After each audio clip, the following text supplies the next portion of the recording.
There's so much health advice out there, lots of different voices and opinions. But who can you trust? Trust the experts, the world's brightest medical minds, our very own Cleveland Clinic experts. We ask them tough, intimate health questions so you get the answers you need. This is the Health Essentials Podcast, brought to you by Cleveland Clinic and Cleveland Clinic Children's. This podcast is for informational purposes only and is not intended to replace the advice of your own physician. Hi, and thanks for joining us for this episode of the Health Essentials Podcast. My name is Molly Schroeds, and I'll be your host. For many people, heart health is not something they think about early in life. It comes up when you're trying to lower blood pressure numbers or start a new healthy diet. But it really should be something we continue to think about throughout our entire lives. Today, we're going to be talking about the role of exercise in a child's heart health with pediatric cardiologist, Dr. Kenneth Zaka. Thank you so much for being here with us today. Wonderful to join you, Molly. Now, starting off, can you tell us the type of patients you typically see and what brings them through your door? Well, I think what we should begin with is the type of patients our entire team sees, because pediatric cardiology is actually a very distinctive specialty, and it allows us to look at the kinds of health problems with regard to the heart that children can encounter. And these can be anywhere from a fetus before birth through childhood into young adulthood. Especially important for many families is the evaluation of teenagers who are participating in sports. And how do we help reassure families that their young people will be healthy, active, and not have heart problems during their sports participation? So we see a whole spectrum of problems. But one important one is, how do you know that it's going to be fine for your teenager to do sports? Great, absolutely. Now, I want to start with something very general here. Can you tell me what it means to have a healthy heart? So a healthy heart is something that has both genetic and environmental basis, right? So some of us are fortunate to be born with a normal heart, with all the normal heart muscle, all the normal heart valves, and be able to have that heart work well without even thinking about it for decades and decades. And some of that's largely genetically determined. And then superimposed on that is the role of our environment. And I think we all know that video games and fast food are not necessarily the foundation of long-term heart health. And if we step back and say, well, what do we even mean by heart health? And that is for the heart to be able to deliver for us what it needs to do to have us have a normal, healthy, active life. And that's actually probably a little bit more complicated than a lot of us kind of take for granted. And we do have a role in helping determine how well the heart we have is prepped for the future. Absolutely. Now, I'm wondering, what are a few signs that a child's heart is working really well and is kind of set up for this success later on? Yeah. So children are actually pretty good at telling us or showing us that their heart is working well. For example, if you're a tiny baby, what kind of exercise does a tiny baby do? Well, most tiny babies eat and cry, right? And so exercise for that kind of age, 1, 2, 3, 4 months, would be, well, how are you feeding, right? So feeding for them is the same as running 600 yards. And so if you look at your baby and they go gobble, gobble, gobble down their milk, either breastfeeding or bottle feeding, and they breathe easily and they look great, that's a pretty good sign that the heart is pushing around enough blood that the feeding goes well. And if they cry and cry and cry and cry, another thing that requires a lot of energy and a lot of good blood flow to be going around, and they still look good, even though you feel terrible at the end of all that crying, then yeah, their heart is likely meeting the needs. And so that's how we kind of approach the very young, the babies. And then as they get to toddlerhood and the 1, 2s, and 3s, when they start getting into trouble, some of the parents can notice when they're playing that they get a little bit out of breath, or they stop and they just don't seem to keep up very well. Right? And so that's an important kind of sign. Keep in mind, you have to have a lot of heart problems going on for you to really recognize any of those limitations. The heart is a beautiful organ and can make up for a lot of its own limitations. And since there's also a lot of variability from child to child and family to family, you may not actually easily detect any kind of problem. But if your child's not keeping up with their peers, or it seems to be changing, that might raise a question that should be followed up on. And then as you move forward into the years when the kids really are beginning to do sports, more so than I was watching my 3-year-old grandson play soccer when we went to visit him. That's not really sport yet. I mean, they're kind of running around and having fun, but nobody's actually pushing themselves. But, around age 7, 8, or 9, people actually do want to perform, and they'll begin to push themselves, and they may have trouble with breathing or chest pain with activity. And I also want to reassure people at this point that, just because your child complains about chest pain or shortness of breath or trouble breathing with exercise, if you take 100 10-year-olds who complain about chest pain, trouble breathing, or their heart pounding with exercise, only 1 or 2 or 3% of those people are having actual heart problems, or for that matter, lung problems. It is amazing how once the kids want to compete, how they can push themselves and get to their own personal limit and misinterpret the kind of chest pounding and hard breathing that is a normal phenomenon if you really push yourself for a problem.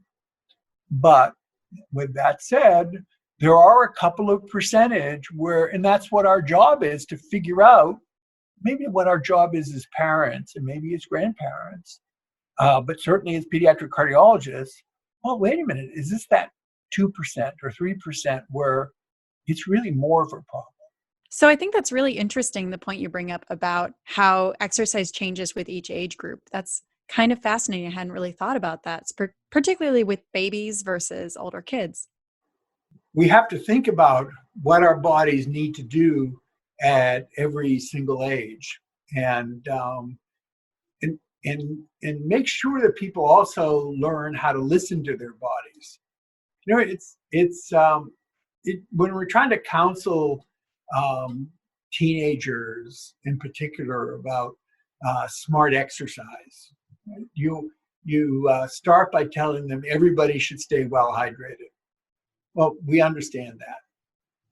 Everybody should have good nutrition. I think most people understand that, but maybe don't always adhere to that for sports.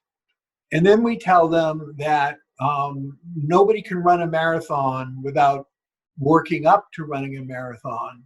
And gradual conditioning is a really important step towards sports participation. That you can't expect that you're going to run a marathon without working on it. But I think that the most important information that we can give people is the importance of listening to their body. And what we like to tell them is, if you don't feel well, maybe you have the flu, maybe you have COVID, you don't actually know. But if you don't feel well, it's probably not a good day to go and exercise, because your body is telling you something. And similarly, if you start off and you feel well, but during exercise, if you develop chest pain, if you think your heart is beating way too fast, if you think you're breathing way too hard, your body is actually telling you something. It's telling you you're pushing yourself too hard. And a lot of what we then have to do is help people understand, this gets back to the 1% or 0.1%. Is that all it is? Or is it in fact something more important than just meeting your own limits, and you're trying to exceed what your current ability is?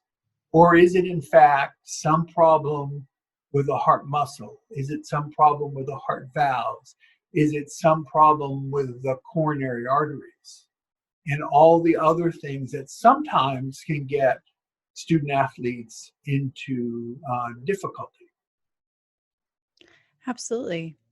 So, diving a little deeper into the relationship itself between the heart and exercise, can you explain how that works together and how exercise and the heart work as one? I would love to. So first of all, why do we have a heart? Right? I mean, the heart is a pump, and it pumps blood. And why do we need blood? Well, because blood has oxygen and it has nutrients in it. And the heart is designed to pump blood around to all of our tissues. All of our tissues include, our brain, our kidneys, our liver, our intestines, and they're all part of how important it is that we can think, we can eat, and all those other things. But it also pumps all the blood to our muscles. And those are the muscles are what most sports require. And so you need, in order to move your muscle, good blood flow to the muscle, because that blood flow has nutrients and oxygen. And the oxygen and the nutrients combine, and those muscles do the work. And with any kind of sport, and there are differences between various sports, but with any kind of sport, the amount of work that needs to be done and the type of work that needs to be done can vary, but it requires the heart to be able to kick it up and send more blood flow to those muscles. And the body is actually pretty smart. It knows how to send blood flow to the muscles and maybe not send blood flow to other places, prioritize where the blood flow goes.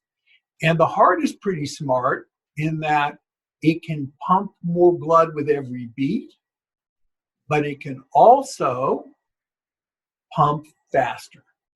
So if you pump faster and there's more blood flow in every beat, then you get more blood flow to the muscles. And if you want to compare a 5-year-old to a 50-year-old, well, the amount of blood flow that they actually need to pump and a 5-year-old is less because they're smaller, right? And the heart pump works in a little bit of a different way because heart rates in children are naturally faster than they are in adults. Right? So you start off at a faster heart rate, and you can go to a much faster heart rate when you're 5 or 10 than you do at 50 or 60. So the normal resting heart rate for a 5 or 10-year-old might be 70 or 80, or it would be 50 or 60 for an adult. And the normal peak heart rate for a 5 to 10-year-old would be 195, whereas for a 50, 60-year-old, they may be lucky if they get to 150 or 160. And that's all part of the body's adaptation to aging and everything. We do occasionally have parents who say, oh my God, my child's heart rate on their Apple Watch went to 190. And we say, yes, that's correct. Right? I mean, that's the heart responding in an appropriate way. So, yeah, that's one way of kind of thinking about how the heart adapts to exercise. Now, speaking of the different types of exercise, can you explain the different types and if there is a best one for strengthening your heart? It's probably both, all of the above. So generally you can break exercise down into aerobic exercise, where your body uses a lot of oxygen and the muscles are very, very active. And that includes running, swimming, biking. And then there are exercises that primarily use strength, where you use less oxygen, but you still need to be able to produce greater muscle strength. So the examples of that would be weight training, right? Either free weights or circuit weights. And if you then think about it, when the kids come in and say, oh, I'm doing track. Well, wait a minute. What kind of track are you doing? Are you doing field, actually? Are you the shot put or the discus person, which is primarily a strength activity? I was reassured the other day that they don't do javelin in high school. I thought, because one of my patients came in and he said he was a discus thrower. And I said, does the discus ever go in the wrong direction? And he said, absolutely. Never want to be on a field with a teenage discus thrower, because, yeah, sometimes it doesn't go in the right direction. Apparently, the shot put does usually go in the right direction. But then you say, well, what kind of track are you doing? And are you doing 100 meter, 200 meters, or actually you're doing 800 meters or 1,000 meters? And are you a cross country runner? And that type of activity, you can make the same case for swimming, by the way. I mean, are you a 50-meter swimmer, a 100-meter swimmer, or are you a 800-meter swimmer, right? It takes different muscle strengths and different types of training to do each one. And so I personally believe it's really hard to take a sprinter and make them a cross-country runner, and it's actually hard to make a cross-country runner a sprinter. I think people have kind of a natural either body type or muscle type that really allows them to do both things, but not do both things, but rather do one better or the other. And so cross-country is different than sprinting, and sprinting is different than strength training. And the combination of some cardio and some strength is really the best for example, for weight control and also for overall conditioning.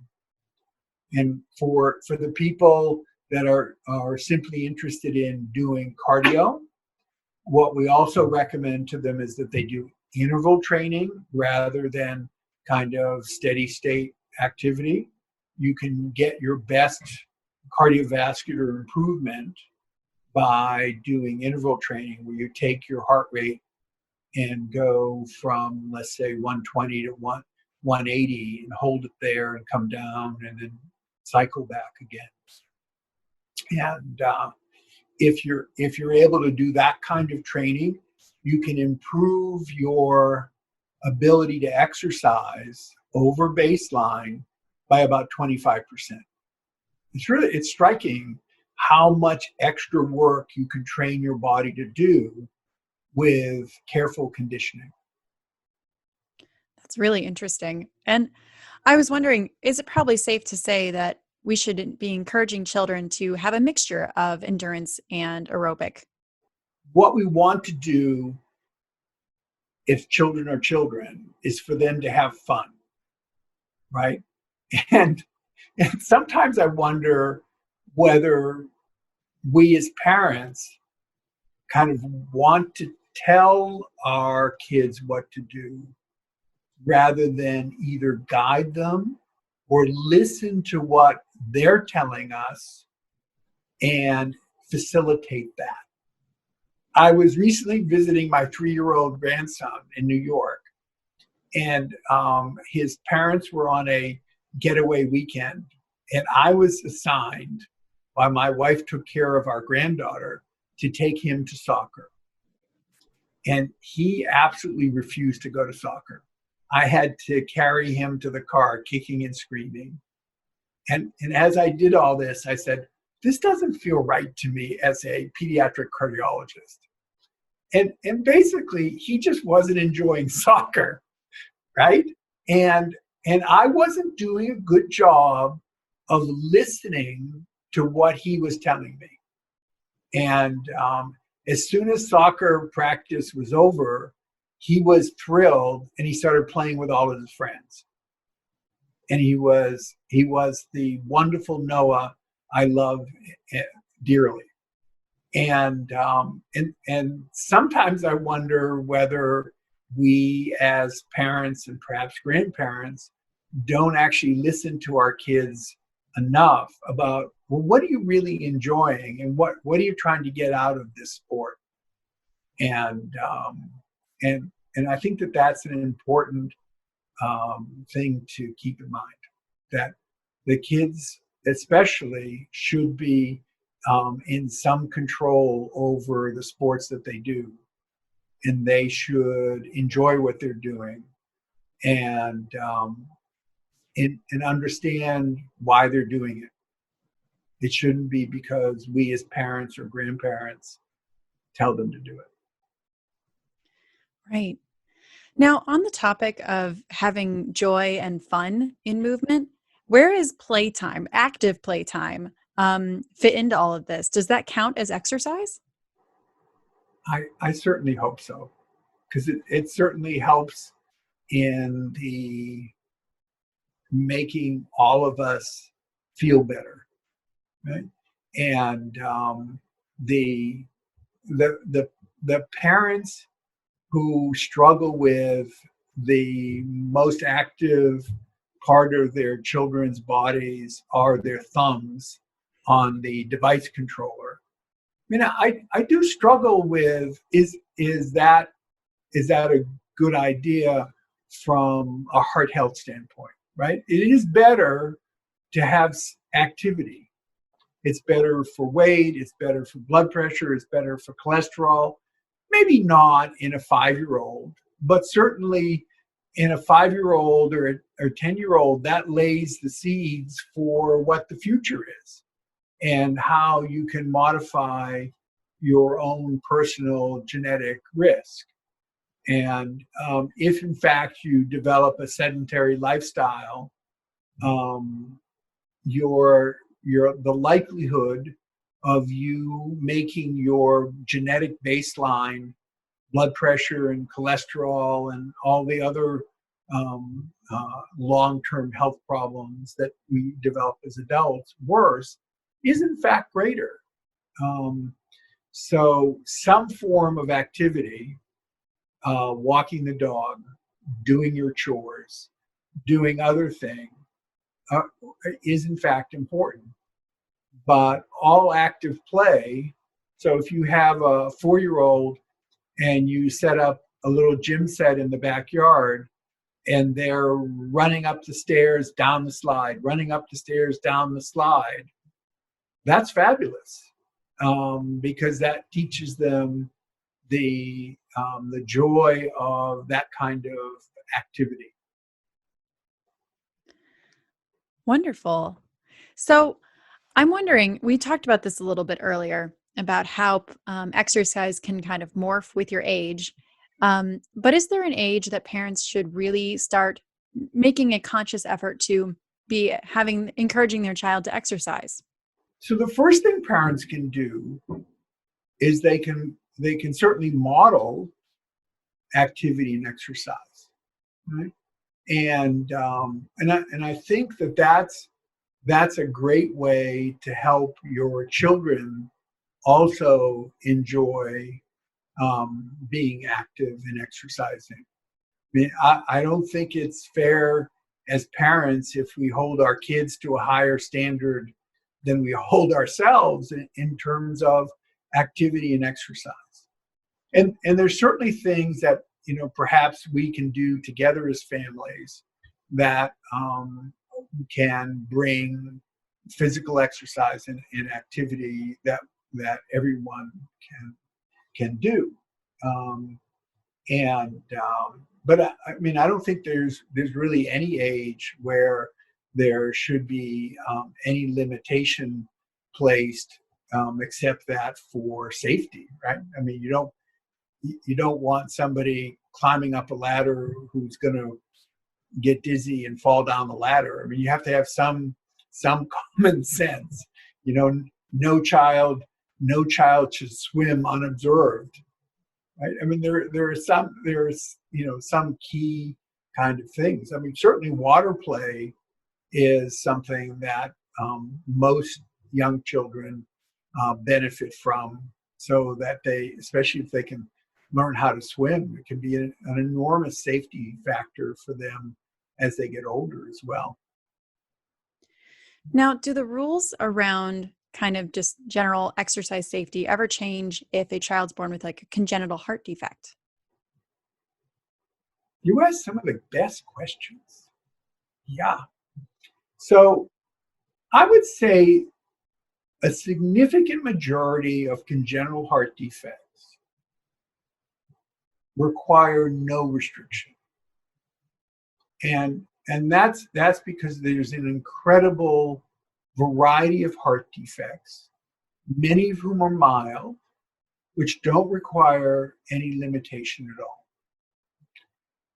And then there's a small group of people who have important limitations that they do need to recognize, and we need to recognize. And before they do sports, we will often, for example, do exercise testing on them to try to get a sense for what their limits are, and almost to design an exercise prescription for them, where you can follow your heart rate and you can do this type of activity.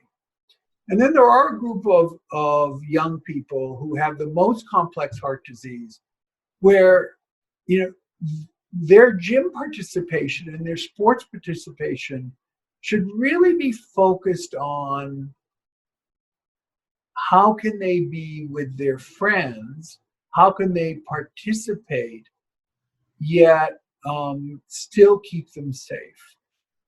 And what we try to do is have some kind of adaptive physical education, so they learn things like coordination and balance and shooting hoops as opposed to simply running up down the field in the on the basketball court, which they may not be able to do in a sustained manner. And it doesn't necessarily mean that they shouldn't do it, but they do need to be able to listen to their body and modify how hard they're exercising to match what their body can deliver. And I think that that's an important message for the individuals with congenital heart disease. The extent of the restrictions on young people with heart issues is an ongoing evaluation process. I would say 10 years ago, we were more restrictive than we are today. But we still have to be mindful of, if you don't listen to your body, you can push yourself too hard. And there are occasional people where even if you do listen to your body, you can get into trouble and get dizzy and pass out. And you have to be careful about that as well. And I wanted to talk to you a little bit about children pushing themselves too hard. We're about to enter the fall sports season and back to school. And I'm sure a lot of children want to sign up for activities and sports and all of those fun things to do with their friends. What are some signs that they're pushing too hard, and what should parents be aware of? Yeah. So this is a challenge. And I will say that this is on every single parent's mind as their young person go into sports. Will that child, teenager, be the 1 in a million who collapses on the football field? And many of the parents are unable to kind of articulate that as their concern. But that certainly is an important concern for many parents. And the usual approach to this is, remember, a lot of the people who collapse on the football field, and it's really only 100 people across the United States a year. It's a relatively small number. They have something in their family history that could be a clue. So if you look at all the sports participation forms, it's pretty heavy on, anybody in your family have any problems, right? Because that abnormal heart muscle is a genetic problem, cardiomyopathy. And so individuals in your family with abnormal heart muscle is really an important feature. And then how about your personal history? Have you ever actually been sick, had some inflammation of your heart? Have you had other known problems, including, do you know that you have congenital heart disease? That can be important. But it really always comes down to, do you have symptoms with exercise? And it's those symptoms with exercise that are really key to knowing whether there's going to be a dangerous situation or not. And I want to go in two directions from here. One is, if somebody has, for example, an abnormal coronary artery that feeds their heart muscle, that can in fact be an important risk factor for problem with exercise. But the interesting thing is, if I think over all the kids that I've seen over the last 40 years with chest pain with exercise, the story that they tell, if they have a coronary artery abnormality, is quite a distinctive one. It's, I do fine until peak exercise. I get chest pain, maybe not with a lot of extra hard breathing, and then it goes away over the next 5 minutes. And those are the 1 in 1,000, 1 in in 500 that we go, you're different. We're gonna really nail this down, okay? Whereas everyone else who has that kind of symptom, we will do a very thoughtful and thorough workup, but we'll know where to stop because they seem like normal symptoms. So sometimes just the description to a sports cardiologist like myself or my colleague Dr. Hammond can be a good indicator of what the actual symptoms are. But the other flip side of it is if you look at everybody who has trouble during exercise, some of it is environmental, right? So we're somewhat fortunate that we're not in Texas here in Cleveland. But when you think about it, the two-a-days in football in Texas, in the heat, trying to stay hydrated, the chances of having heat stroke and dehydration is much, much higher. And so having an environment where people really do pay attention to good hydration, good nutrition, and the impact of heat is, I think, key to having people not get into trouble as well. There's lots of there's actually a Wikipedia page about all the soccer players, the European football players who have unfortunately died as part of sport. And it's amazing what the variety of issues are. People have been struck by lightning. People have, had head injuries. So, there's a lot of things that can happen, and somehow we accept those risks. And some of it is preventable, and some of it isn't preventable. But fortunately, when you actually look at the data, I think the risk of sports participation at the high school and at the college level, and certainly at the middle school level, is in fact really quite low if you take appropriate, thoughtful precautions. I like the pre-participation screening. I like the concept of good hydration, good nutrition, good heat awareness, gradual conditioning. I like the idea of people saying, my body doesn't feel right, I should not try to push through this. And I think kids will do fine with that. I will also say the huge benefit that's come over the last 10 years is the deployment of automatic external defibrillators in so many different venues and in sports venues. We have actually seen the benefit of that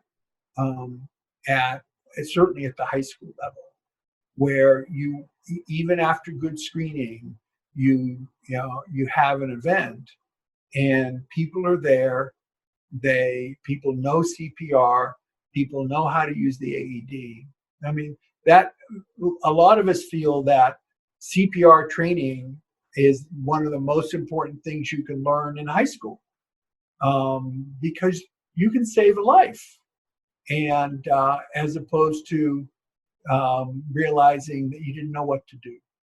It's quite a different feeling at the end of the day if you save your best friend's life, or you have to look at them and know you didn't know what to do.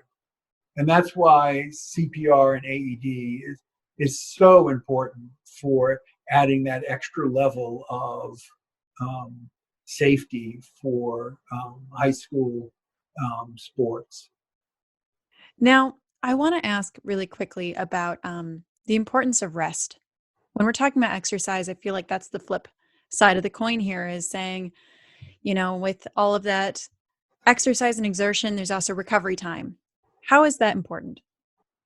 There's a couple of different ways to approach this. So let's just take a look at what rest what you mean by rest. In other words, most teenagers don't exactly have normal sleep patterns. And what my daughter, the psychologist, would say is abnormal sleep and stress are not good for your body. It's not good for how you feel. It's not good for the regulation of your heart rate and blood pressure. And you know, even such things as taking your cell phone to bed and having that be part of your bedtime or your waking time in the morning is not a good idea. So if you're trying to have your body stay in the very best tune in terms of heart rate and blood pressure, then having normal sleep patterns, consistent time at night, consistent time in the morning, and not sleeping till 1 o'clock in the afternoon on the weekends, and not taking your phone to bed, and not checking social media at night is all very important. And so that's one aspect of rest, which I think sometimes is overlooked. The other thing you bring up is, for example, if you do strength training, usually if you're going to strength train every day, you should do different muscle groups on alternate days. Or you should limit your strength training to 3 times a week. Okay. And that allows the muscle to recover, and you know, that I think is also important. It's also important if you're kind of an aerobic workout athlete to make sure you get enough protein after your sports activity, and that's an important part of your body recovery as well. And one of the other things I like to tell people about as they think about how long it takes for their body to recover from a particular cardio workout is just look at your heart rate, right? So if your resting heart rate is 70 and you have a beautiful, let's say 1 hour workout where your average heart rate was 150 and you feel great and, you know, and everything else, the recovery from that workout could be an hour or two. And you can actually know when your body is back down to its baseline state by looking at your heart rate. Because the heart rate recovery will be initially relatively quick, but then it will be very plateaued for the next hour or two until you come back to your baseline. And some of that can be impacted by hydration, some of that can be impacted by heat loading. But the heart rate is also a fairly sensitive indicator of how your body also recovers as well. That's awesome. Now, as we wrap up today, I just want to talk for a second about, you know, when you can't necessarily get the kids to go out and be active. You know, a lot of kids want to be active. They want to run around as much as possible. But when there's days where they want to have a movie marathon or play the most popular video game for hours on end, what kinds of things should parents be saying to their kids to talk about the relationship between their health and their heart and exercise? This has been a huge problem during COVID, right? And I think we all have learned during COVID that electronics are addictive. And so I don't want to keep on bringing up my grandson, but he had actually never really had any screen time until COVID. And he was like he didn't even know what screen time was. And then his parents had to both work from home. And you go, all right, now what do we do with Noah? and so he started getting more and more screen time. And he's clearly, I mean, he's a very active 3.5-year-old, but it does something to their brain. It's and I think if you talk to most adults who are honest with themselves, they'll also agree with you that screen time is really addictive, and so it's better not to get addicted to it from the beginning. But the bottom line is that I think we as parents also have to suit up, and you can't be on your phone and tell your kids not to be on their phone, and you have to, if you want a 4-year-old to be active, unfortunately it probably means that you have to be active with them. Now as they get older, then they can be much more independent. But I bet, and I'm not a child psychologist, even though my daughter's a child psychologist. I think you have to start young and develop those kind of patterns. And it's the same thing you could say for diet and sleep and everything else. The sports medicine people taught me something about what they tell the professional baseball pitchers about how they use their phone. Because what they found is that the pitchers would be complaining about neck pain and back pain and chest pains because they spent all their time doing this, down like that. And so they make the pitchers and all the other baseball players hold their phone up like this if you're going to be using your phone. And it first of all makes it much less comfortable, but it also gives you less in the musculoskeletal problems that you'll get if you're all hunched over.